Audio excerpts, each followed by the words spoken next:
Este mensaje, hermanos, como ya la hermana lo mencionaba, se titula Familia en Acción. Por algo está basado nuestro texto lema de iglesia en este pasaje, en Efesios 2:19, lo repetimos al inicio del programa. Y voy a invitar los hermanos a que lo repitamos juntos, Efesios 2:19. Sirve de repaso para que lo vayamos aprendiendo. Efesios capítulo 2, versículos 19. Lo tenemos, hermanos, de memoria. Dice así: así que ya no sois extranjeros ni advenedizos, sino conciudadanos de los santos y miembros de la familia de Dios. Efesios 2:19. Miembros de la familia de Dios. Gracias al Señor, hermanos, por nuestra iglesia, amada Iglesia Bautista Betania. ¿Alguien sabe cuántos años lleva la iglesia en Salina Cruz? Yo creo que sí, ¿verdad? Porque todos somos miembros y venimos constantemente. Llevamos más de 90 años aquí en Salina Cruz. 92 para ser exactos. Más de 9 décadas, hermanos. Imagínense, ¿a dónde estaba usted hace 90 años? Ni existíamos algunos, ¿verdad? Pero hace 92 años, hermanos, el Señor levantó una congregación aquí, así como usted y yo, pero hace 90 años, trasládese. Había hermanos que también llegaban temprano y otros que también llegaban tarde, seguramente. Algunos que les encantaba ir a la misión, algunos otros que enseñaban, algunos otros salieron pastores de aquí. Yo creo que aquí han salido muchos pastores, misioneros. Y si le rascamos un poquito más, hermanos, pues volteamos a ver al Istmo y está las diferentes iglesias, ¿verdad? Que han salido de aquí. Entonces, y aún más importante, hermanos, hoy en el 2026, si le preguntáramos al Señor, Señor, ¿somos la iglesia que tú fundaste o que tú instituiste hace muchos años? ¿Qué nos respondería el Señor, hermanos? ¿Sigue siendo esa iglesia? Pues definitivamente no, ¿verdad? Hemos cambiado con el tiempo, las personas no son las mismas.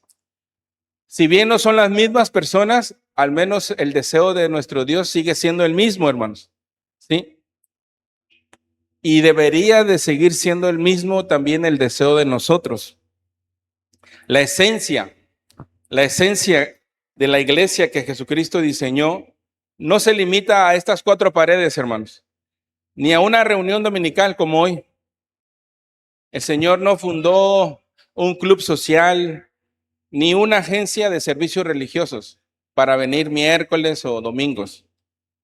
Él diseñó un cuerpo vivo, una familia unida y un faro espiritual en medio de la oscuridad.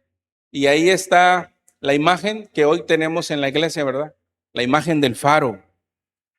Así es como tenemos que llevarnos en mente, hermanos, que hoy nuestra iglesia es un faro en medio de la oscuridad. Para entender este mensaje, hermanos, que Pablo nos da aquí en Efesios capítulo 2, vamos a entender a Pablo, quien escribía desde el arresto domiciliario en Roma. Acuérdense, Pablo estaba arrestado en Roma, hermanos, por ahí del año 61 después de Cristo. Él está escribiendo desde esa cárcel, arrestado, a una iglesia que compartía un contexto muy similar al nuestro, hermanos. La iglesia de Éfeso, de la que estamos hoy tomando la palabra. Éfeso, hermanos, era una metrópolis portuaria, era un puerto, algo similar a lo que nosotros vivimos hoy. Éfeso era un titán comercial. Salina Cruz es un titán comercial, ¿verdad? Un poquito menos a lo mejor que Juchitán, pero ahí le vamos dando. Hay mucho comercio. Y el epicentro del paganismo y el ocultismo en Asia Menor. Ese era el contexto donde Pablo estaba, a la iglesia donde Pablo estaba escribiendo, hermanos. Era una cultura idólatra. Era una cultura arraigada a sus tradiciones. En medio, incluso había ocultismo, ya lo mencioné. A lo mejor usted no se ha dado cuenta, pero es muy probable que Salina Cruz también lo tenga, hermanos. Hay de todo. Hay gente de todos lados. Idólatra, ¿verdad? Ocultismo, incluso hay hechiceros, brujos, etcétera. No vale la pena mencionarlo, pero hay. Es un puerto similar a Éfeso, hermanos. Pablo les escribe y se entiende, los hermanos que han estudiado entienden que esta carta fue una carta circular que Pablo escribió. ¿Qué significa circular? Que la llevaban de iglesia en iglesia. ¿Sí? Llegaban ahí, comenzaban a leerla como lo leímos ahorita y le ponían el nombre de la iglesia a donde la leían. Entonces, si estuviéramos leyendo esta carta, pues no fuera la iglesia de Éfeso, ¿verdad? Sino fuera la iglesia bautista Betania. ¿Sí? Es una carta circular. Pablo les escribe esta carta para recordarles quiénes son, quiénes somos. Nuestro lema se escucha bonito cuando leemos el acróstico, hermanos, pero léalo con calma en casa, medítelo, y eso nos da identidad. ¿Quiénes somos? Somos tu familia en el puerto. Existimos para bendecir tu vida, decimos, ¿verdad? Pablo les está recordando entonces a los de Éfeso, a la iglesia de Éfesos, quiénes eran. Y hoy a nosotros nos está recordando quiénes somos. Dios nos está predicando y nos está enseñando esta misma verdad de Efesios 2, hermanos. Y vamos a ver el diagnóstico divino. El diagnóstico divino en Efesios 2, de los versículos 1 al 10, ya lo leímos, es un texto hermoso, es un capítulo bastante hermoso, pero el versículo comienza diciendo, y Él os dio vida a vosotros cuando estabais muertos en vuestros delitos y pecados, en los cuales anduvisteis en otro tiempo, siguiendo la corriente de este mundo, conforme al príncipe de la potestad del aire, el espíritu que ahora opera en los hijos de desobediencia, entre los cuales también todos nosotros vivimos en otro tiempo, en los deseos de nuestra carne, haciendo la voluntad de la carne y de los pensamientos, y éramos por naturaleza hijos de ira, lo mismo que los demás. Pero Dios, que es rico en misericordia, por su gran amor con que nos amó, aun estando nosotros muertos en pecados, nos dio vida juntamente con Cristo. Por gracia sois salvos. Antes de entender este mensaje, hermanos, tenemos que recordar quiénes éramos. No podemos entender lo que somos hoy si no antes empezamos a recordar quiénes éramos. Haga una pausa y póngase a pensar quién era usted antes de llegar aquí a la iglesia, antes de conocer a Cristo. ¿Dónde estaba usted? ¿Cómo estaba usted? Y si no hubiera tenido la gracia del Señor de alcanzarnos, ¿a dónde estaría hoy domingo de fútbol? De quinto partido. ¿A dónde estaría hoy? Recordar, hermanos, nos hace entender de dónde el Señor nos sacó. Nadie puede valorar la casa del Padre si ya olvidó el lodo del camino.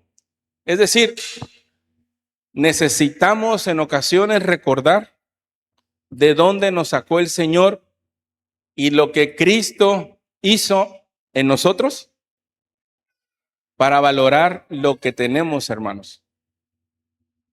En ocasiones se nos puede olvidar, en ocasiones podemos estar tan cómodos aquí y olvidarnos que un día el Señor tuvo misericordia de nosotros. Dice el Salmo que nos sacó de, ¿dónde? Del lodo cenagoso. Y a lo mejor usted está pensando, yo no estaba en el lodo. Pues a lo mejor físicamente no, hermanos, pero espiritualmente sí estábamos muertos, dice el versículo. Y Él os dio vida a vosotros cuando estabais muertos en vuestros delitos y pecados. ¿Y cómo se entiende esta palabra muertos, hermanos? Sí teníamos vida. Algunos decían, pues yo sí vivía antes, o yo sí disfruté la vida, ¿verdad? Yo escuché alguna vez a mi papá decir, yo sí disfruté la vida antes. Y ya después corrigió, yo creo que no la disfruté. Ahora la está disfrutando en Cristo, ¿verdad? Pero Él nos dio vida. Nuestro pecado, nuestro pasado sin Cristo, ¿cómo era, hermanos? Versículos 1 al 3. En los cuales anduvisteis en otro tiempo, siguiendo la corriente de este mundo, definitivamente, ¿verdad? Conforme al príncipe de la potestad del aire, hacíamos y deshacíamos lo que el príncipe de la potestad del aire nos decía. El espíritu que ahora opera en los hijos de desobediencia, entre los cuales también todos nosotros o todos vosotros vivimos en otro tiempo en los deseos de vuestra carne, haciendo la voluntad de la carne y de los pensamientos. Si éramos por naturaleza hijos de ira, lo mismo que los demás. Éramos igual. A lo mejor de repente usted se topa con algún amigo en el trabajo, con algún amigo en la escuela, con algún vecino, con alguien en el mercado y de repente hasta le molesta cómo es. Hermanos, así éramos nosotros, necios. No queríamos nada con el Señor, ¿verdad? ¿Cuántas veces nos tocaron a la puerta? ¿Cuántas veces nos hablaron del Señor? O a ver, hermanos, levanten la mano, ¿quién aceptó a Cristo en el primer día que escuchó a Cristo? Nadie, ¿verdad? El Señor nos tuvo paciencia y mandó a uno, y mandó a otro, y mandó a otro. Así hasta que el Señor nos sacó de esta condición, hermanos. Ese era nuestro pasado sin Cristo. Pero el Señor nos rescató. El rescate soberano del 4 al 7. Pero Dios, que es rico en misericordia, por su gran amor con que nos amó, aun estando nosotros muertos en pecados, nos dio vida juntamente con Cristo. Por gracia sois salvos. Y juntamente con Él nos resucitó. Y asimismo nos hizo sentar en los lugares celestiales con Cristo Jesús, para mostrar en los siglos venideros las abundantes riquezas de su gracia en su bondad para con nosotros en Cristo Jesús. Pero Dios, que fue misericordioso con nosotros, tuvo compasión de nosotros, tuvo compasión de mí, tuvo compasión de usted. Ahí, hermano, donde estaba usted, usted sabe, usted conoce qué estaba pasando, qué estaba viviendo. A partir de aquí, hermanos, cambia la historia de la humanidad y obviamente de nosotros. La salvación no inició, hermanos, por nuestra propia cuenta. Cristo nos buscó. El Señor tomó la iniciativa. Por pura misericordia, hermanos, por pura misericordia divina. Pero Dios, que es rico ¿en qué, hermanos? En misericordia. Él nos dio vida juntamente con Cristo. ¿Para qué, hermanos? ¿Cuál es la razón? ¿Cuál es la razón por la que el Señor nos salvó? Versículos 8 al 10. Porque por gracia, versículos 8 al 10, hermanos, estamos en la Biblia todos juntos. Porque por gracia sois salvos por medio de la fe. Y esto no de vosotros, pues es don de Dios. No por obras para que nadie se gloríe, porque somos hechura suya, creados en Cristo Jesús para buenas obras, las cuales Dios preparó de antemano para que anduviésemos en ellas. Pablo sella el corazón de la doctrina de la gracia, hermanos. En el versículo 8 y 9, porque por gracia sois salvos por medio de la fe. Yo estoy seguro que no está escuchando nada nuevo, hermanos. Si usted lleva 10 años aquí, si usted lleva 5, 3, 2, incluso 6 meses, a lo mejor no está escuchando nada nuevo porque es parte de la enseñanza de nuestra iglesia. Pero eso es un recordatorio. Porque por gracia sois salvos por medio de la fe, no por obras para que nadie se gloríe. No compramos nuestra salvación ni con religión ni con buena conducta. Fue un regalo de Dios, hermanos. Pero la pregunta clave es, ¿para qué nos salvó? ¿Para qué te salvó el Señor? ¿Para qué te sacó de ahí? ¿Para qué me salvó el Señor? El versículo 10 nos da la respuesta, hermanos. ¿Qué dice? Porque somos hechura suya, creados en Cristo Jesús, ¿para qué? Para buenas obras, las cuales Dios preparó de antemano para que anduviésemos en ellas. Y no es por obras, nos los aclara anteriormente, para que nadie se gloríe. Pero Dios nos pide esas obras, y esas obras buenas, hermanos, buenas obras. Y además, no es obras que usted va a hacer, no es obra que usted va a inventar, son obras que Dios ya que preparó de antemano para nosotros, para que anduviésemos en ellas. Hermanos, la salvación personal no es nuestro destino final. Es decir, Dios no nos rescató y ahí se acabó. Dios no nos salvó o no nos permitió conocer a Cristo y ya. O sea, usted es salvo no nada más hasta ahí para que fuera salvo, hermanos.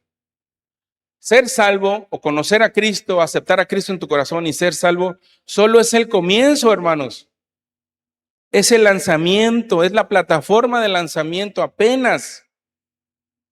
Dios no me salvó, Dios no te salvó para que guardes tu boleto al cielo en el bolsillo y entonces vivamos una vida pasiva. Ya estoy salvo, ya conocí a Cristo.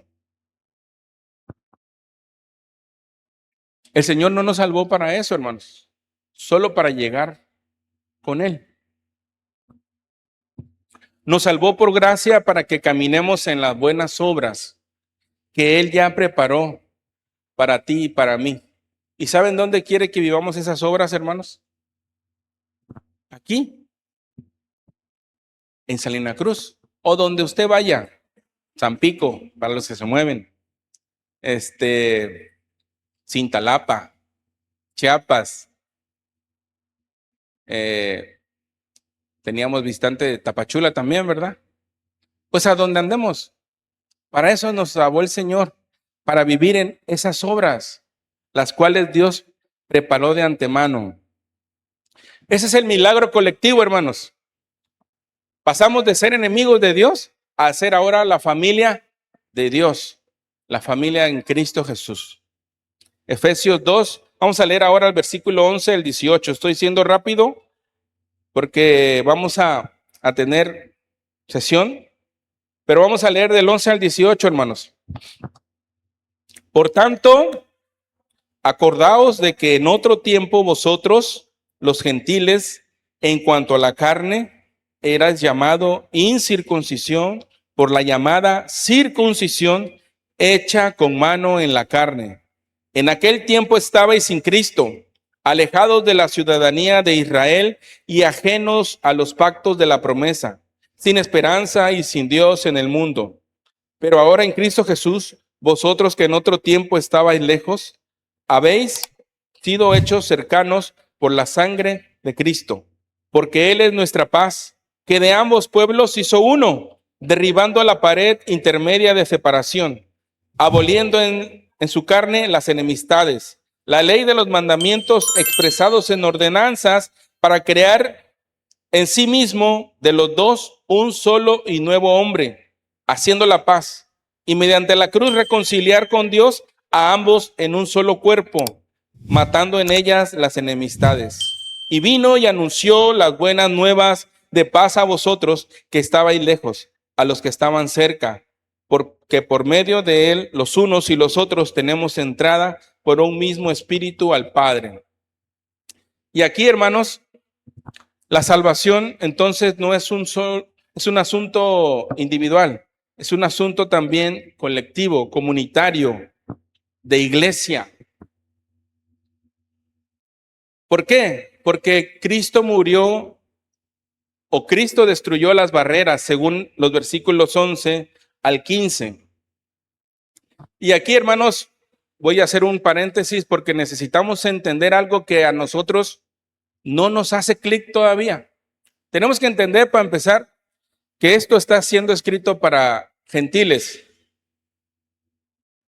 no judíos, y que hay un celo tremendamente que usted y yo a lo mejor no entendemos, porque no lo hemos vivido. Hay un celo arraigado entre los judíos, hermanos. Lo podemos ver en las escrituras, como los fariseos, como los saduceos, hasta se rasgaban las vestiduras, ¿sí? Pero no lo entendemos, hermanos, nosotros.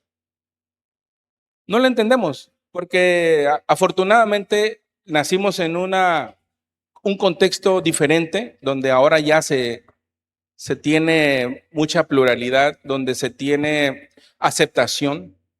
Pero si nos trasladamos a esa época, hermanos, existía un celo tremendo. Y acuérdense también en Estados Unidos el tema de los blancos y los negros, racismo. Y era más allá de racista, hermanos. No era nada más de decir, tú no eres judío, tú no eres pueblo de Dios. Era más profundo. Si usted investiga un poquito el tema, a lo mejor leyéndolo lo va a tratar de asimilar, pero no lo vamos a sentir. No lo vamos a sentir al 100%, hermanos. Pero Pablo aquí nos pone ejemplos. En ese mundo entre los judíos y gentiles, hermanos, existía una pared literal, hermanos, literal, de separación racial. No podían entrar a la sinagoga, no podían hacer muchas cosas los gentiles. ¿Por qué? Porque no tenían esos privilegios. Y había una forma de humillarlos muy, muy conocida. Le llamaban los incircuncisos, porque los judíos tenían una señal, ¿verdad? Física, que era la circuncisión. Y de forma despectiva le llamaban esos incircuncisos. Estaban excluidos de la ciudadanía de Israel y eran ajenos a los pactos de la promesa. Cuando habla de los pactos de la promesa, los judíos se jactaban que eran hijos de Abraham, de Isaac y de Jacob, porque Dios había prometido a esas personas cosas grandes, descendencia. Y los gentiles eran ajenos a esas promesas, hermanos. Y si usted no me ha captado, hermanos, usted y yo somos gentiles. Aquí tenemos a un judío natural. Y a lo mejor él sí está entendiendo el celo de que habla aquí la palabra, ¿verdad? Pero si lo pusiéramos en nuestro contexto actual, a veces tenemos ese celo hasta con los de Huilotepec, con los de San Mateo, ni bien con los de Tehuantepec, y decimos que nosotros somos chuncos. Pero aún así, no se compara a ese celo de los judíos, hermanos. Eran duros, duros de corazón, orgullosos. Y no porque fueran orgullosos, sino porque ellos se sentían el pueblo escogido de Dios. Y no es que se sentían, lo eran, hermanos. ¿Sí? Entonces Pablo está hablando a los gentiles. Por tanto, acordaos de que en otro tiempo vosotros, a los gentiles que ya habían creído, y nos vuelve a recordar, nosotros pues, gentiles que ahora ya creemos. Los judíos nos consideraban ritualmente inmundos. Los gentiles veían a los judíos con profundo resentimiento. Había un odio tremendo. Y si no, acuérdese por qué Jesús dice que le era necesario pasar por Samaria, ¿verdad? Porque también judíos y samaritanos no se llevaban. Físicamente, hermanos, en el templo de Jerusalén existía una barrera de piedra real. Le llamaban el Sorek, con letreros que advertían a cualquier extranjero que si pasaba de este punto, su muerte inmediata sería propia responsabilidad, su propia responsabilidad. Esa pared gritaba: tú eres un extraño, tú no perteneces aquí. Era una pared literal, física, que cualquier persona que llegaba ahí pues decía: bueno, pues yo no soy de aquí, me detengo. No había esa confianza. Y aparte, literalmente, las personas se lo decían. Pero ahora en Cristo Jesús, los que estábamos lejos, hemos sido hechos cercanos por la sangre de Cristo. Él es nuestra paz. Dice que de ambos pueblos hizo uno, derribando esa pared intermedia de separación en su propio cuerpo. A través de la cruz, hermanos, Jesús abolió las enemistades. Lo que Cristo dejó sin efecto legal fue el sistema de ordenanzas ceremoniales y purezas de ese ritual que nos dividía, pagando nuestra deuda. Canceló esa separación. Y lo tenemos claro, ¿verdad, hermanos? Tenemos claro que en Cristo ahora ya no hay barrera y que ahora somos uno. Versículos 15 al 18. Jesús no hizo una tregua superficial entre dos grupos enemigos. Él creó en sí mismo de los dos un solo y nuevo hombre. De los dos pueblos, Él hizo uno. Y a ese pueblo se le llama iglesia, hermanos. Amén. Ya no hay diferencia entre judíos y gentiles. No hay diferencia. En el griego original la palabra es kainos, que significa una creación de una calidad eternamente nueva que jamás había existido. Dios no convirtió gentiles en judíos, ni judíos en gentiles. Dios creó su pueblo, su iglesia. Sí, hermanos, nosotros no somos judíos. Cuando aceptamos a Cristo tampoco nos hicimos judíos. El judío cuando acepta a Cristo tampoco se hace gentil. Hizo un solo pueblo, la iglesia, y mediante la cruz reconcilió con Dios a ambos en un solo cuerpo. Y se acabaron las enemistades, hermanos. Se acabaron los pleitos. Imagínense cómo es estar en esa iglesia en Éfeso con esa nueva mentalidad ahora. Esa es la mentalidad que debemos de tener hoy, iglesia. Así que ya no sois extranjeros ni advenedizos, sino conciudadanos de los santos y miembros de la familia de Dios. Ahora hace eco en nuestra mente, ¿verdad, hermanos? Ya no somos extranjeros, ni los que estamos aquí, ni los que están allá afuera. Somos miembros de la familia de Dios, solo que ellos aún no lo saben, solo que ellos aún no vienen. Estamos ahora, hermanos, en el corazón de nuestro texto lema. Y aquí vienen palabras griegas que nos tenemos que tener claro porque es la esencia de lo que estamos aprendiendo en nuestro texto lema. El extranjero viene de una palabra griega, significa o que se pronuncia xenos, que era la figura de un forastero. El forastero no tenía derechos, hermanos, no pertenecía, no entendía las costumbres locales y siempre era visto como sospechoso y desconfianza. ¿Les suena familiar? ¿Hemos tratado a las personas como forasteros? ¿O nos hemos sentido como forasteros en la familia? Advenedizos, la palabra es paroicos. Esta palabra describe al residente temporal o al inquilino, igual, temporal, inquilino. Es la persona que vive en una propiedad que no es suya. ¿Cuántos son inquilinos aquí, hermanos? Físicamente. Vivimos en una propiedad que no es nuestra.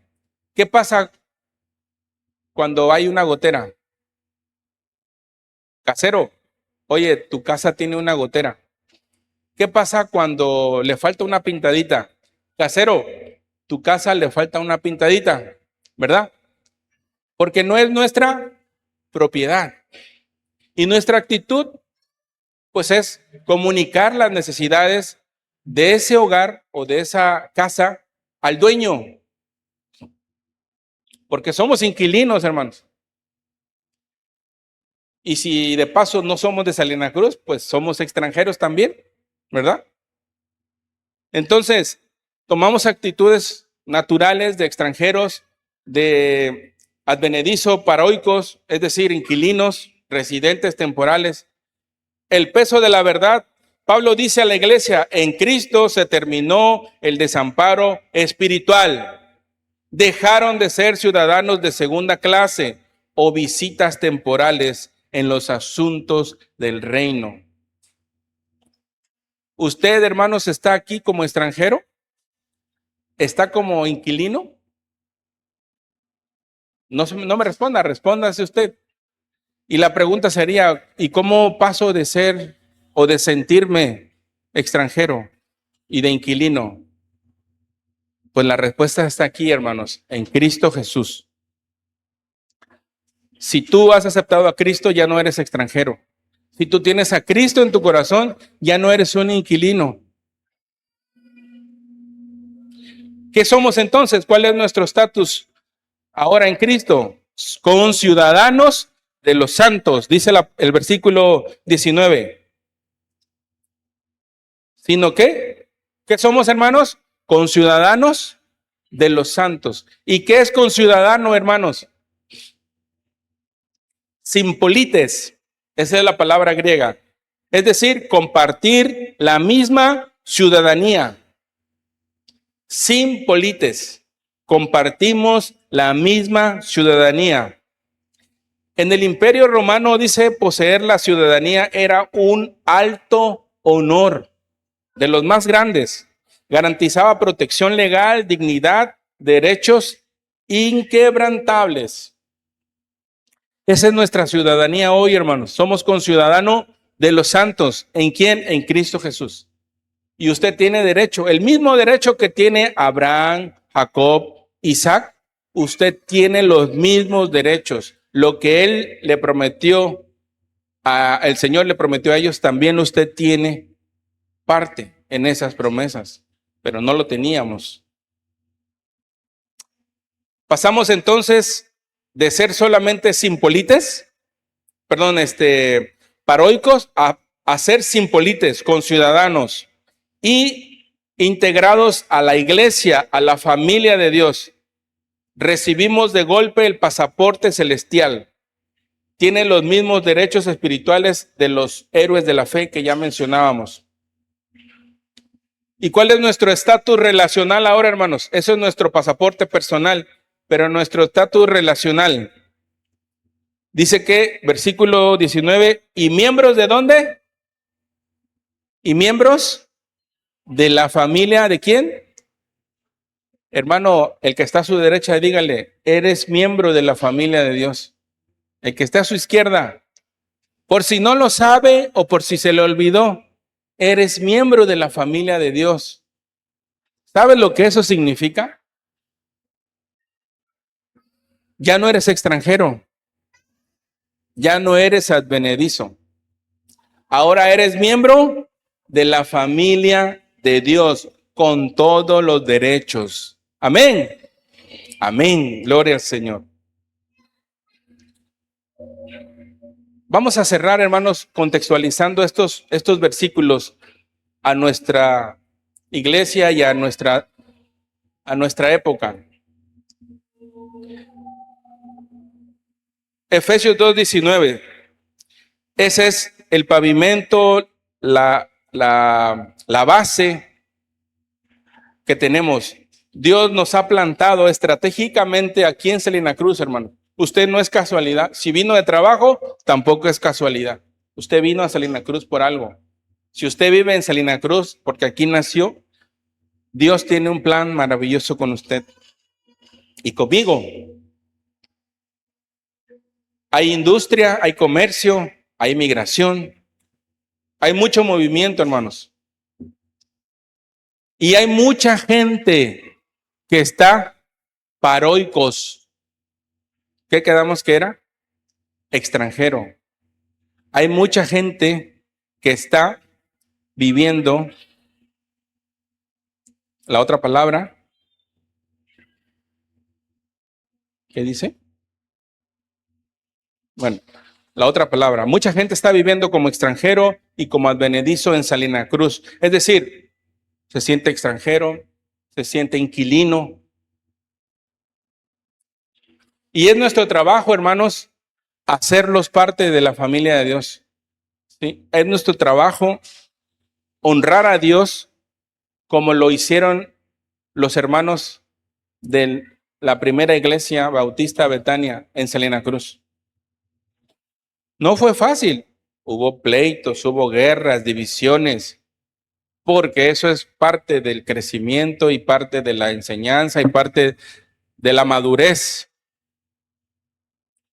Pero ellos ya hicieron su trabajo, hermanos.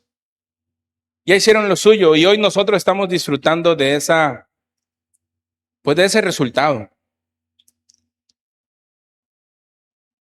Si usted todavía está aquí en el 2026 con vida, sin importar la edad que tenga, es porque Dios tiene un propósito con usted, hermanos, y conmigo. Y quiere que actuemos como ciudadanos del reino. Que nos quitemos la actitud de extranjeros. Que nos quitemos la actitud de inquilinos. ¿Cuál es la actitud de extranjeros en el día de hoy? Pues, como yo estoy de paso, o no soy miembro de la iglesia, pues vengo, me siento, escucho y me voy. No hay compromiso, no hay entrega, no hay servicio. Porque pues solo escucho y muchas veces el mensaje es bueno, muchas veces el mensaje no es tan bueno. Posiblemente estemos pensando eso ahorita mismo. Y actuamos como extranjeros. Pero recordemos que donde vaya usted, usted es familia de Dios y pertenece a la familia de Dios. ¿Y nuestro trabajo cuál es? Servir en el reino de Dios. Unirnos a la familia y no sentirnos extranjeros. Trabajar con la familia, hermanos. No sentirnos inquilinos. ¿Cómo es la actitud de inquilinos, hermanos? Como que le falta una pintada al templo, ¿no? Ahí le voy a avisar al pastor. Esa es la actitud de inquilino. Porque como no es mi casa, pues aviso al dueño o al que entiendo que es el dueño. Hermano, les falta aquí una pintadita. Qué feo se ven esos cables. Les voy a avisar a los de música. Esa es la actitud de inquilino, hermanos. Solo vemos lo que incluso nos afecta, pero no nos involucramos en resolverlo, porque no es nuestra casa. Le voy a avisar al dueño para que la arreglen. Ya no somos extranjeros, ya no somos advenedizos. Cristo nos hizo conciudadanos de los santos y miembros de la familia de Dios. Comencemos nosotros, hermanos. Las personas que nos están escuchando, ustedes son bienvenidos. Los que vienen por primera, segunda o tercera vez son bienvenidos. Aquí está su familia. Somos tu familia en el puerto.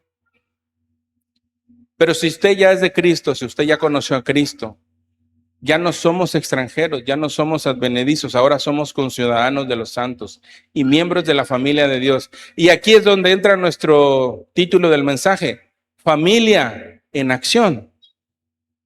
Dios no nos rescató, hermanos, para venir a sentarnos todos los domingos. Dios no nos rescató solo para escuchar los sermones. Es parte de, pero tenemos más allá de eso, hermanos. Tenemos un compromiso, tenemos un mandato y tenemos un trabajo importante en Salina Cruz y en nuestros alrededores. Hay mucha gente que todavía vive espiritualmente como extranjera, como advenediza. Hagamos la obra de Dios. Sirvamos al Señor, hermanos. Rompamos las barreras que Cristo ya rompió. Si ya las rompió, ¿por qué nosotros las construimos nuevamente? Le estamos echando cemento cada día. ¿Cuáles son esas barreras? Pues a veces las bancas, ¿no? Esta es mi banca. ¿Cuáles son esas barreras? Los gustos. Pues estos son mis gustos. ¿Cuáles son esas barreras? Las formas.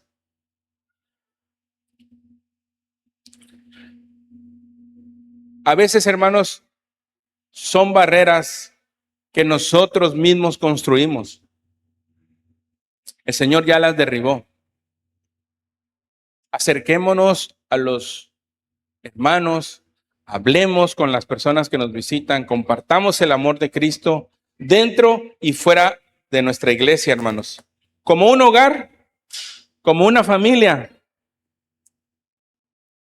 repartiéndonos, como decimos en la casa, la chamba, ¿sí? Te toca hacer esto, te toca hacer esto y te toca hacer esto. Y si de repente hay un hijo que no quiere, pues con amor, ¿verdad? Con paciencia. A ver, ¿por qué no quieres? Te toca a ti, a tu hermano ya le tocó esto, a tu hermano ya le tocó esto. Todos tenemos que cooperar en el reino de Dios, hermanos. Todos tenemos que servir con nuestros recursos, yendo, orando, sirviendo. Amén, hermanos. Damos gracias a Dios entonces y nos ponemos en pie. Vamos a hacer una oración, hermanos. Y dígale al Señor, Señor, yo me he sentido extranjero. Siento que estoy de paso. Y como estoy de paso, no te he servido. Ayúdame a sentirme conciudadano de los santos y miembros de la familia de Dios. Si usted se ha sentido inquilino, está llegando, está viniendo, pero no, y solo ve las necesidades, pero no se está involucrando. Pídele al Señor que le ayude a involucrarse en los asuntos del reino de Dios. Pídele al Señor amor, pídele al Señor sabiduría, pídele al Señor servicio. Iglesia, hoy es nuestra oportunidad. La generación que sirvió ya pasó y no podemos estar viviendo de las glorias del pasado. Yo hice esto hace 50 años o la iglesia hizo esto hace 30 años. Cuando yo estaba al frente hice esto. Las glorias del pasado ya tuvieron su triunfo. Que nos sirvan para motivar a otros y servir juntos.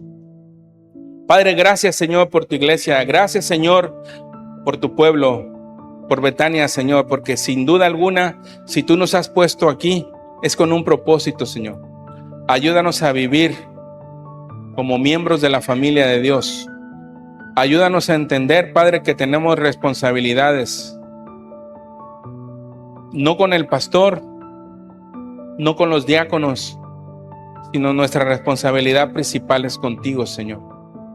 Que tu Espíritu Santo mueva corazones, mueva entendimientos y que a través de tu palabra, Señor, que fue expuesta, provoque la acción y seamos una familia en acción, más allá de nuestras cuatro paredes, Señor.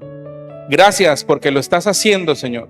Gracias porque estamos en plena etapa de transformación en este año 2026. Tenemos la oportunidad de este segundo semestre, Señor, de aplicar a nuestra vida el propósito por el cual nos salvaste. Gracias por mis hermanos. Gracias, Señor, por los que escucharon tu palabra a través de las redes sociales. Que tu palabra haga lo que tenga que hacer en nuestras vidas, Señor. En el nombre de Jesús. Amén y amén.